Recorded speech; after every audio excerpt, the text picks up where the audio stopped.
¿alguien usaría un casco de moto que no tuviera forma de cabeza? Parece una obviedad, dices, pero ¿cómo vas a usar un casco de moto que tenga forma de cono? Pues es que estamos usando zapatos que no tienen forma de pie. ¿Qué relación puede haber entre la forma de apoyar los pies, de caminar, de alineación postural, con el desarrollo de la mandíbula, sobre todo en los niños? El nervio que empieza en el cerebro acaba en la punta del pie. Si tú vas con una zapatilla que te impide que los dedos se abran, que no sientes el entorno, y al final desde un pie sano estamos trabajando una postura sana hasta la cabeza. Cuando hablas de un calzado respetuoso, un calzado adecuado, ¿cuál sería la definición? O sea, ¿qué es un calzado adecuado para que nuestros oyentes lo entiendan? Aquí tengo un calzado respetuoso que respeta perfectamente la anatomía del pie. Si el ser humano necesitara tacón, hubiéramos nacido con tacón. Al final hay mucho marketing. Las zapatillas de deporte te venden que su goma, no sé qué, que la placa de carbono que te impulsa, que la cámara de aire es necesaria para jugar al baloncesto. Todo eso está integrado en el pie sano.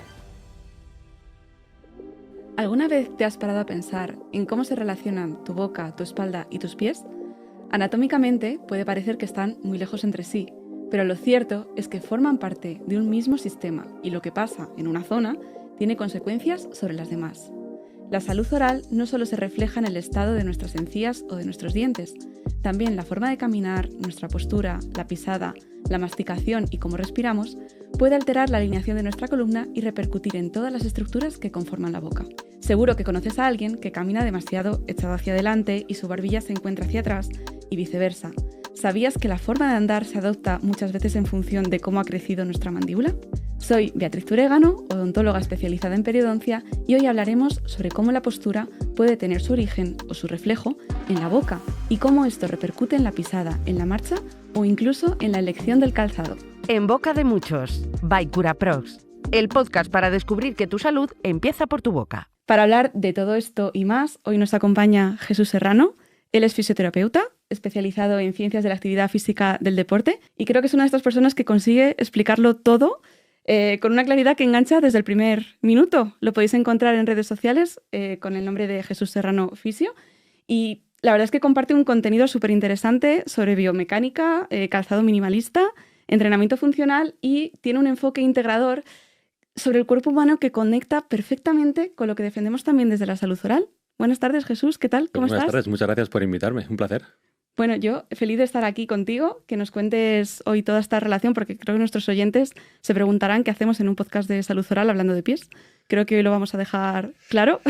Pues sí, nosotros la verdad es que para mí fue un descubrimiento todo el tema del calzado respetuoso, cómo ha afectado a la salud para bien de mis pacientes, y ha sido una maravilla. Y lo que además últimamente me encaja muchísimo hacer este podcast porque llevamos unos meses, incluso más tiempo, que nos contacta muchísima gente agradeciéndonos el trabajo que hemos hecho con sus pies, y lo relaciona también con mucha mejora en la mordida, en el bruxismo, con problemas cervicales. Y entonces estamos pues estudiando y colaborando más con odontólogos, logopedas en esta línea, porque vemos una relación directísima.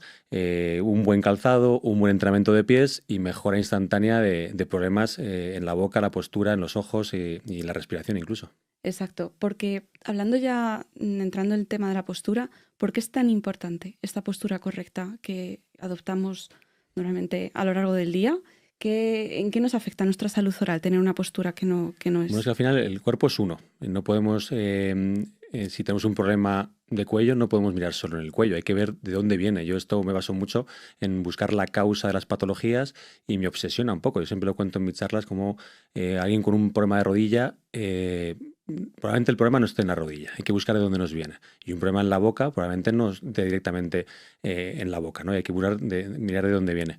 Y entonces, para mí ha sido un descubrimiento maravilloso, como el tema de la oferta tan grande que tenemos de calzado respetuoso beneficia enormemente los pies de nuestros pacientes. No solo problemas en los pies directamente, sino con problemas en la rodilla, en la cadera, en la espalda.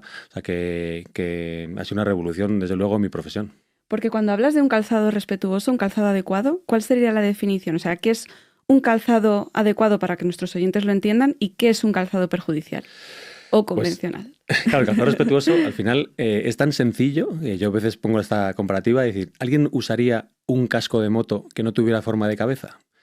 Parece una obviedad, dices, pero ¿cómo vas a usar un casco de moto que tenga forma de cono? Pues es que estamos usando zapatos que no tienen forma de pie. Entonces, yo a mis colegas fisios a veces les echo broncas porque vemos a muchos fisios que, como es mi profesión, me encantaría que lo entendieran. Muchos fisios manipulan una vértebra porque está un poco torcidita. Pues a lo mejor él y todos sus pacientes van con el dedo gordo, el dedo meñique, todos sus dedos estrujados y como si no pasara nada. Es importantísimo que el zapato tenga forma de pie. Aquí tengo un calzado respetuoso que respeta perfectamente la anatomía del pie, con el dedo gordo bien alineado, el resto de dedos tienen su espacio. Y luego, ¿qué más características tiene? Es plano. El ser humano ha nacido con el pie plano, descalzo. No tenemos un tacón que nos eleve. Esto que dice, no, hay que elevar el tacón. Sí, 2 centímetros. Si el ser humano necesitara tacón, hubiéramos nacido con tacón. No hay ningún bebé todavía que haya nacido con tacón. De hecho, si nosotros elevamos el talón, el peso va a recaer sobre los dedos. ¿Cuánta gente tiene metatarsalgias, juanetes, neuromas de Morton, dolores aquí? Porque son huesos pensados para absorber impactos, impulsar, corregir postura. Pero el hueso del talón, que es el que está aquí, es un mendrugo de hueso pensado para soportar carga. Entonces, elevar el talón enferma los pies. Enferman los dedos. ¿Qué más? Las suelas gruesas. Las suelas gruesas nos aíslan del entorno y nos perjudica a nivel sensitivo, a nivel postural, esas amortiguaciones excesivas que estamos con un balancín, porque no sabemos cómo corregir la postura. Entonces esas suelas gruesas, o excesivamente gruesas o duras, alteran nuestro sistema nervioso y nuestras aferencias sensitivas. Entonces el pie no siente igual. Claro. ¿Y qué más cosas? Que tengamos un contrafuerte duro que nos sujete, los músculos estabilizadores pues no pueden trabajar bien.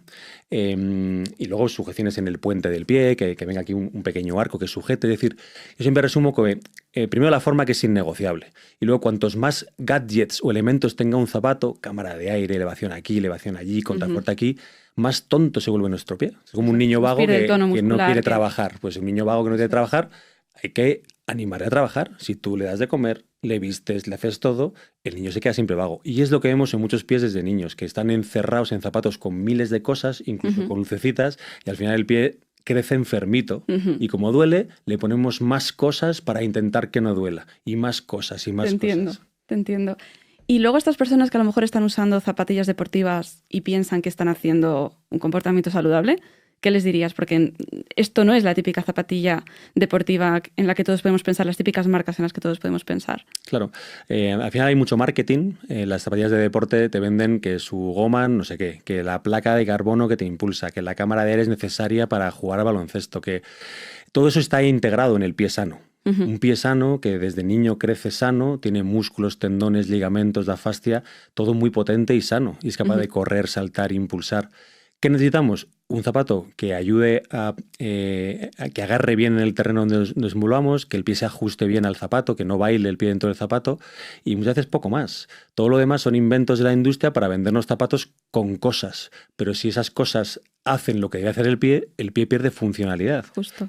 Y insisto, la forma de pie es innegociable. Nadie me ha demostrado, que hay gente que pide evidencia científica, que hay mucha evidencia, pero gente que pide evidencia de por qué tienen que ser así los zapatos.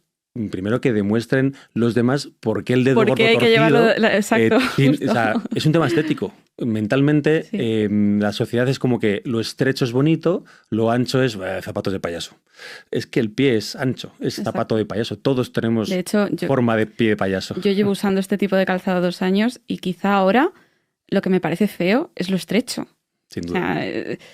Bueno, has comentado antes el tema de los niños.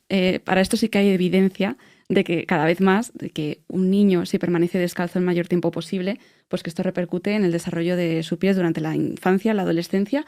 ¿Qué papel juega elegir un calzado respetuoso desde que un niño comienza a andar más? No justo cuando empieza a caminar, porque hay idealmente descalzo, pero según ya va caminando en la calle, ¿qué importancia tiene ir comprando un calzado respetuoso? Bueno, al final, los niños están en constante desarrollo. Necesitamos los mayores estímulos posibles para que ese niño se desarrolle bien. Y claro, la planta del pie tiene muchísimas unidades sensitivas que tienen que estar recibiendo constantemente pues aferencias o impulsos nerviosos para ver cómo estamos posicionados, cómo tracciona el pie, cómo impulsa. Cuanto más aislemos a ese pie del entorno, más se empobrece. No solo la musculatura, sino a nivel sensitivo. Entonces, creo que está bastante consensuado que andar descalzo los niños es una cosa buena y demás, pero luego no se hace tanto enfoque en el calzado. Si nosotros tenemos a los niños en casa descalzos, en la playa, en la piscina, si pensamos que eso es bueno y hay un bastante consenso de que es bueno, hay que conseguir que el resto del día se esté descalzo, con un zapato que imite ir descalzo, para que sigamos sintiendo el entorno, flexe bien el pie, los músculos se desarrollen correctamente. Lo mismo que he dicho antes aplica a los niños. Cuantos más gadgets le pongamos a un zapato, más se va a enfermar el niño, o en este caso, menos se va a desarrollar el pie del niño. Y hay muchos niños que incluso los huesos de los niños son prácticamente cartílago. Y si ya un hueso de un niño que tiene que crecer rectito, le ponemos una puntera estrecha, esa última falange, a lo mejor el dedo gordo, ya crece torcidita hacia un lado, el del meñique, no se desarrolla bien el arco plantar, que hay estudios que hablan de esto, ¿no? Y cuanto más descalzo vayan los niños y más zapato barefoot vayan los niños, mejor y antes se desarrolla el arco plantar. Por eso hay mucha epidemia de pie plano, porque no le dejamos a los niños desarrollarse libremente. Porque, por ejemplo, en el ámbito de la podología tradicional se tiende a diseñar plantillas sin ver ni siquiera qué tipo de zapato va a llevar esta plantilla. ¿Tú eres muy crítico con esto? ¿Qué opinión te merece esta práctica? Sí, yo creo que hay una sobreprescripción de plantillas y sobre todo lo que más critico, porque yo a veces no me meto a juzgar si la plantilla es necesaria o no, porque no he visto al paciente. Pero cuando veo una plantilla que está hecha para dentro de un zapato que deforma el pie, directamente es que no tiene sentido. No tiene sentido. Es decir, yo quiero corregir un pie plano desviando el dedo gordo. No tiene sentido. Entonces si hay que poner plantilla, que hay muchos casos que desconozco, hay pies muy patológicos que a lo mejor necesitan plantilla temporal. Me cuesta ver plantillas para toda la vida. Creo que casi ningún niño debería llevar eso. Una etapa de transición. Pero necesitamos estímulo, para que ese pie se desarrolle bien. A lo mejor hay que guiarle. A lo mejor un pie de un niño está más enfermito y necesita una plantilla que los podólogos llaman pues, de contención elástica, o una plantilla postural. Generalmente temporales, acompañadas de mucho ejercicio físico para que el pie esté muy estimulado y muy fuerte, pero siempre, y esto para mí es innegociable, el zapato con forma de pie, porque deformar el pie de un niño no tiene sentido, y es más, creo que hasta casi me da ganas de decir está denunciable, ¿no? Porque deformar un pie de niño me parece catastrófico. Totalmente. Hablamos de la columna hacia abajo, hemos estado haciendo repasos sobre el tipo de calzado, pero si miramos hacia arriba, ¿qué relación puede haber entre la forma de apoyar los pies, de caminar, de alineación postural, con el desarrollo de la mandíbula, sobre todo en los niños? Claro, nosotros tenemos, aparte del sistema nervioso, que al final desde nuestro cerebro hasta abajo tenemos nervios que llevan todo por todo el cuerpo. Entonces ya eso a nivel sensitivo es brutal, porque es que el nervio que empieza en el cerebro acaba en la punta del pie. Entonces ya estamos conectados por el nervio. Pero a nivel fascial, las fascias es exactamente lo mismo. O sea, la fascia es prácticamente única, que va desde arriba hasta abajo. Entonces que nosotros vayamos con un talón elevado de 2 centímetros afecta a la postura de nuestra cabeza. Si un pie, por un esguince que tuvimos mal curado, una cicatriz, empieza ese puente caerse un poquito, pues nos puede provocar una pequeña escoliosis. Vimos hace poco un caso de una niña de 12 años con una escoliosis potente, querían poner un corsé, nadie le vio los pies. Tenía un pie plano, muy flexible y demás, pero simplemente era un pie con una falta de estímulo increíble por una lesión antigua que había tenido. Entonces, claro, le querían poner un corsé y no habían visto su pie. ¿Qué hicimos? Entrenar ese pie, trabajarlo, zapato barefoot, y esa columna se fue enderezando. Pues esto, claro, es que pasa constantemente. Con grados más pequeñitos, yo hace poco lo comentaba con una odontóloga, como ella a sus pacientes niños con mordidas cruzadas les cambiaba el calzado respetuoso directamente y las mordidas mejoraban. ¿Por qué? Porque tú con un calzado barefoot sientes el suelo, el pie puede empezar a trabajar, los dedos se expanden y el pie puede empezar a corregir por sí solo y ya por ejercicios esas disfunciones posturales desde el pie. Exacto. Si tú vas con una zapatilla que te impide que los dedos se abran, que no sientes el entorno, tu dedo gordo quiere hacer fuerza, pero debajo tienes una espuma que absorbe ese empuje. Luego, ese empuje no se transmite hacia arriba. Entonces necesitamos sentir el suelo, hacer fuerza contra el suelo para que nuestra bóveda plantar funcione, nuestras rodillas estén bien alineadas, el suelo pélvico esté fuerte, esté estable, el diafragma y va subiendo hacia arriba. Y al final, desde un pie sano, estamos trabajando una postura sana hasta la cabeza. Claro. Yo lo que pienso es que hoy por hoy la mayoría de los adultos se hacen ortodoncia, se mueven dientes ya en una edad más adulta, ¿no?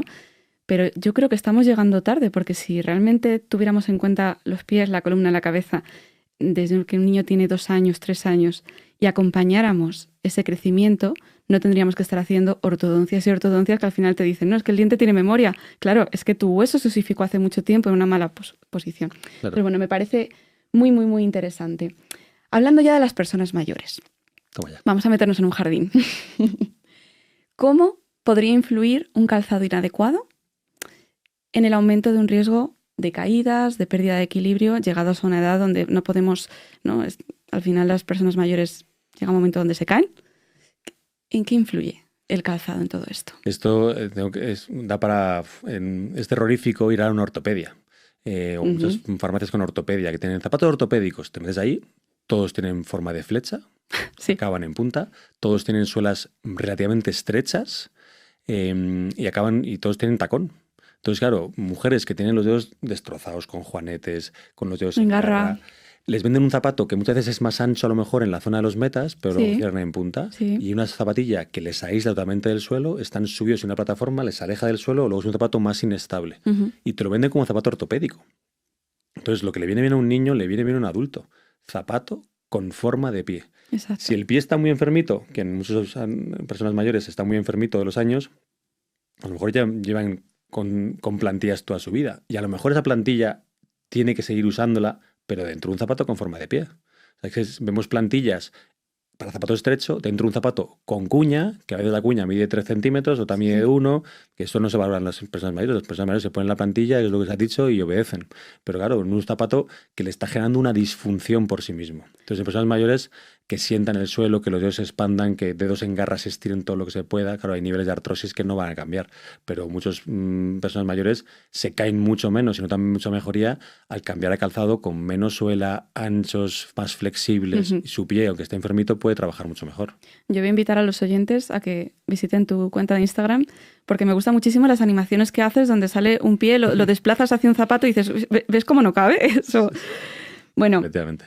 Verás en la consulta muchos pacientes que se han operado de juanetes, de hallux valgus y de dedos en garra, en malposiciones, y que sin embargo el dolor vuelve porque la persona que les ha operado el pie no tiene en cuenta el tipo de zapato en el que sigue metiendo el pie. ¿Dirías que es obligatorio que una persona que ha recibido este tipo de cirugía cambie completamente su calzado? Claro, nosotros cuando tratamos un juanete o un dedo en garra, la gente se piensa que nosotros usamos la gomita Improve para corregir el juanete y ya está, y cambiamos los zapatos. No, hacemos un entrenamiento del cuerpo entero. Entonces, nosotros cambiamos los zapatos, que para mí es fundamental para corregir un juanete o dedos en garra, acertar con el ancho, el largo de ese pie.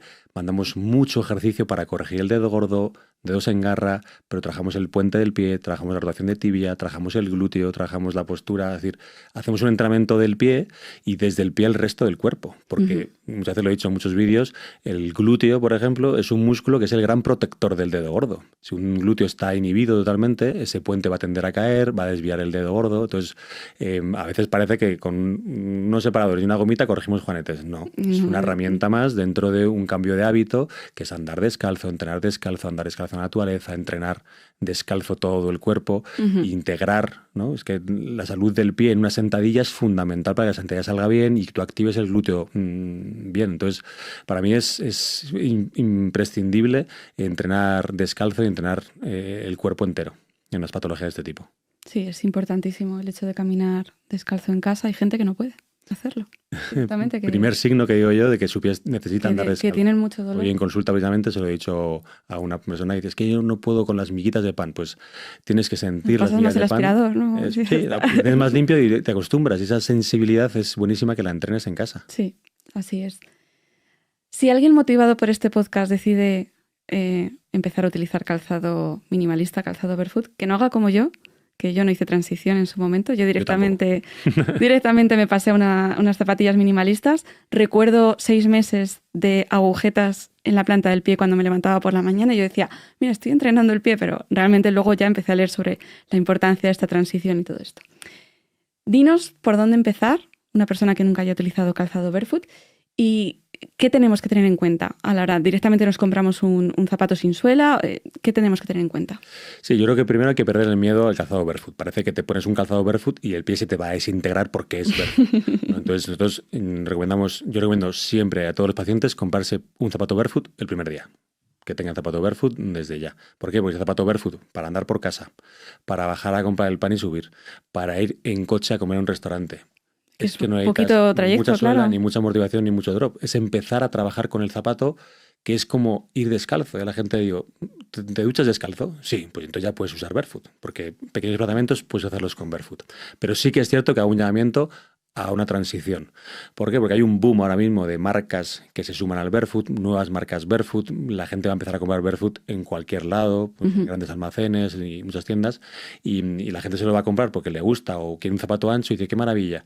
Y se van a ir a hacer el Camino de Santiago directamente con un zapato con 4 milímetros de suela. Entonces, ojo. Error. Efectivamente es un zapato que exige más al pie.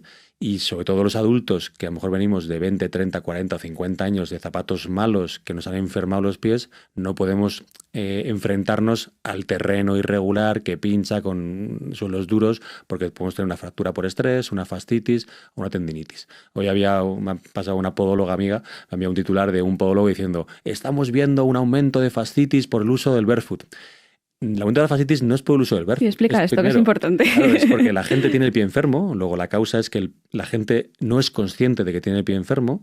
Y segundo, es que hay que exigir a que la gente entienda que el zapato barefoot es más exigente. Exacto. Es como decir, estamos viendo un aumento de tendinitis de bíceps porque la gente está yendo al gimnasio. Claro. Ojalá todo el mundo fuera al gimnasio a entrenar. Lo que hay que hacer es, hay que entrenar poco a poco para que no tengas tendinitis. O sea, el entrenamiento del pie es importantísimo, pero hay que hacerlo poco a poco. Entonces, el mensaje no es el gimnasio es malo, el barefoot es malo. Claro. No, la progresividad hay que hacerla bien para no lesionarte. Pero si todo el mundo fuera desde niño con calzado barefoot, no había ni dedos en garra, ni juanetes, ni muchos metatarsálgicas, ni muchos neuromas de Morton, ni muchas fascitis, porque la gente tenía los pies fuertes y sanos. ¿Qué garantiza una articulación que esté sana? Que la musculatura trabaje correctamente en esa articulación. Rodillas fuertes, menos lesiones. Espaldas fuertes, menos lesiones. Hombros fuertes, menos lesiones. Pies fuertes, menos lesiones, menos callos, menos uñas encarnadas, menos juanetes, menos patologías del pie moderno, que están provocadas en mayor medida por el zapato convencional, estrechos, duros, con suelas. Porque hay estudios en poblaciones que nunca han usado zapatos, que no tienen estas patologías que tenemos hoy en día. O están muy reducidas. O están Hay un estudio reducidas. de My Foot Function que lo hicieron hace relativamente poco en Sri Lanka sobre 1.200 sujetos y es espectacular cómo dentro de esas poblaciones descalzas solo tienen deformaciones alus valgus con juanetes las profesiones que van con zapatos. Policías, profesores de colegio. Llevan zapatos de trabajo, Eso ¿no? es. Entonces el resto, que es la misma genética, no desarrollan esa desviación de alus valgus. Entonces eso es importantísimo que se sepa, pues hay que mirarnos para otro lado. Entonces, pues es que la moda sí, el paciente no quiere cambiar de zapatos, entonces nos conformamos con lo que hay y hacer chapucillas dentro de un calzado que enferma los pies, ¿no? Exacto. Elimina la causa, que es el zapato estrecho. Exacto. Una persona que hace toda esta transición ya bien, como hemos comentado, ¿qué dirías que va a empezar a notar lo primero de todo? Buah, felicidad plena. A ver, las primeras semanas o meses pueden notar dolorcillos, las agujetas. Lo mismo que el gimnasio, en la misma comparativa. Voy a ponerme fuerte en el gimnasio y no puedes pretender ponerte fuerte sin tener agujetas, sobrecargas, alguna pequeña rotura de fibras, alguna tendinitis. Son patologías leves producto de ponerse en forma. Entonces, cuando el pie está enfermito, va a sentir también dolorcitos, agujetas. ¿Puede ser una fascitis? No la deseamos, pero puede ocurrir, porque al final tu pie está más enfermito y te has animado más de la cuenta, entonces hay que saberlo. Entonces, dolores en el talón, es muy frecuente empezar. Yo empecé a lo loco, como tú, y el primer mes, dolor en el talón. A los pocos meses me levantaba por la mañana todos los días diciendo, madre mía, qué dolor al plantar los pies. Las agujetas tremendas de empezar a usar todos los días zapato con muy poquita suela, mi pie empezaba a trabajar. Yo entendía que la piel, la grasa plantar, el periósteo del hueso, que es la corteza del hueso, la musculatura, todo crecía, se hacía más potente. ¿Qué conlleva eso? Por la noche, inflamación del cuerpo para regenerar tejido de mayor calidad. Entonces, ese dolor nocturno o diurno al levantarme es producto de que toda noche mi cuerpo ha estado preparando ese pie para un nuevo estímulo que es el día siguiente. Entonces, son cosas normales, pero los dedos se empiezan a separar. Muchos dedos gordos se alinean mejor. ¿Hay aumento de tallas?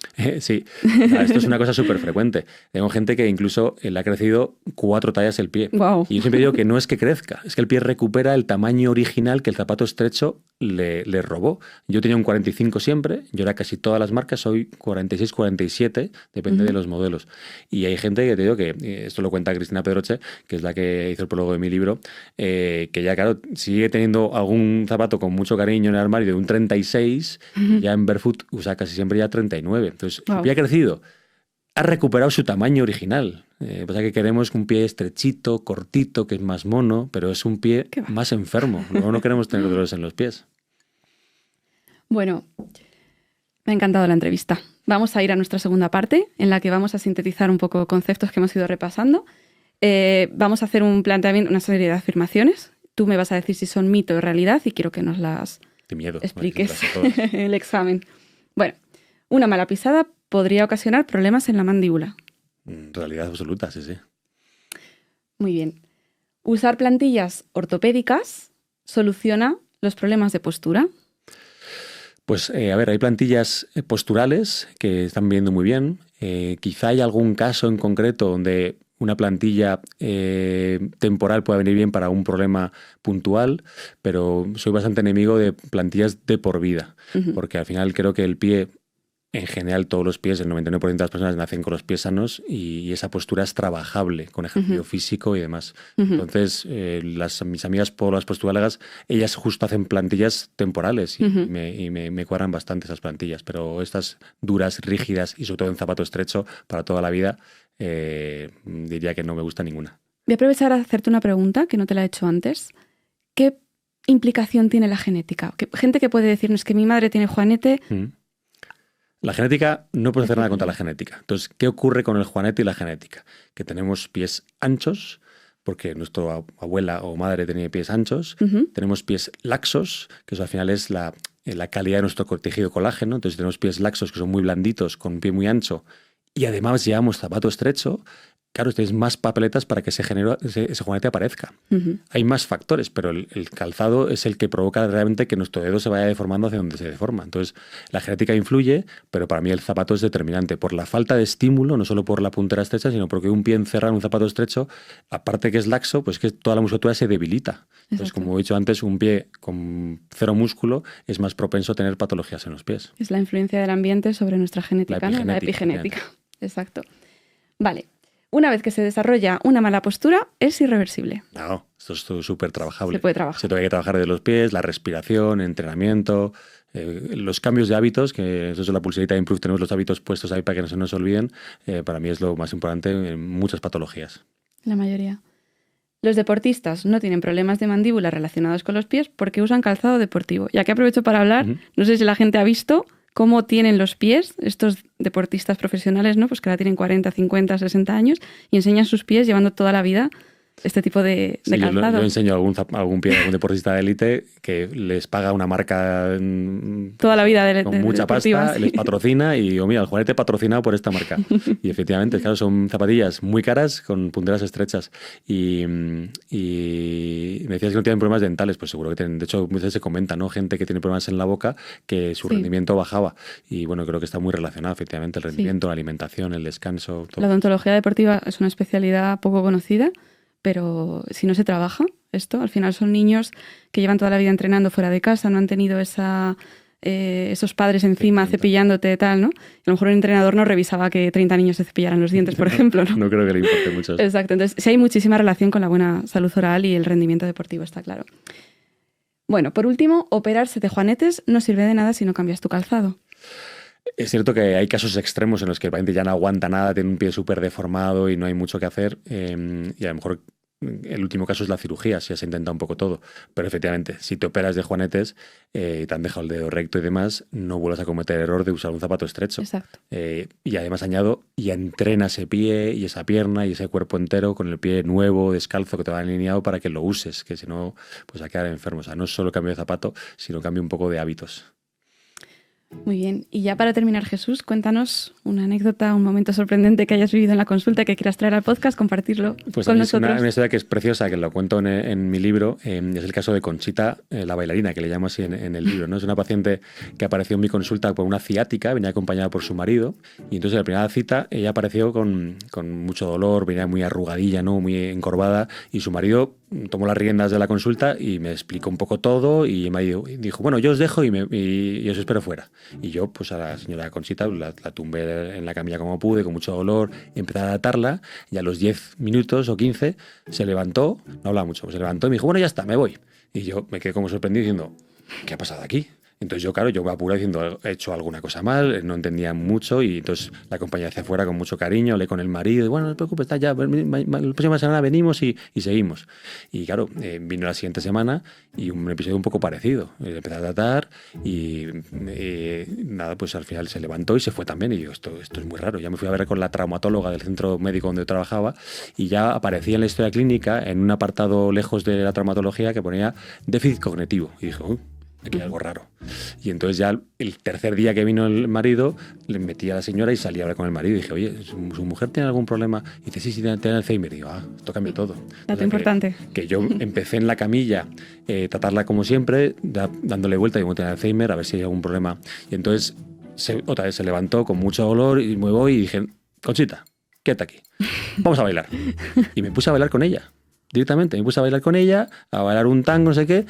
Se le sonrió el rostro, se puso erguida, empezó a bailar conmigo, yo empecé a cantar y empezamos a bailar los dos en la consulta, y entonces feliz de la vida y diciendo, estoy flipando, o sea que... Entonces fui a avisar al marido, nada. O sea, entró el marido, la vio que llevaba meses encorvada con mucho dolor, llorando de dolor, y la vio bailando en la consulta y me empezó a dar un abrazo al marido y dice, ay, por fin, muchísimas gracias, qué maravilla, no sé cuánto, te has curado, ¿qué le has hecho? Y digo, he bailado con ella. O sea, solo he bailado con ella. Como esa agilidad mental que en ese momento se me ocurrió diciendo, esto es un bucle que está ya de dolor, vamos a sacar del bucle de alguna manera. Sí. Y la puse a bailar. Entonces, es curioso como al día siguiente el marido vino con ella otra vez encorvada. Y ya directamente me puse a bailar con ella y se curó.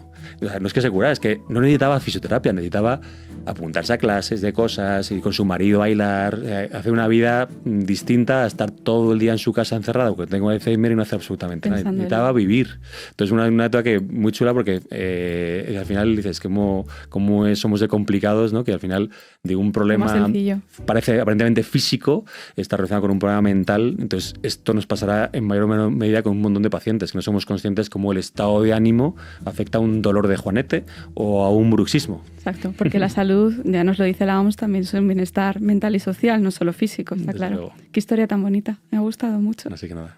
Bueno, muchísimas gracias, Jesús, por habernos acompañado. Me ha encantado la entrevista.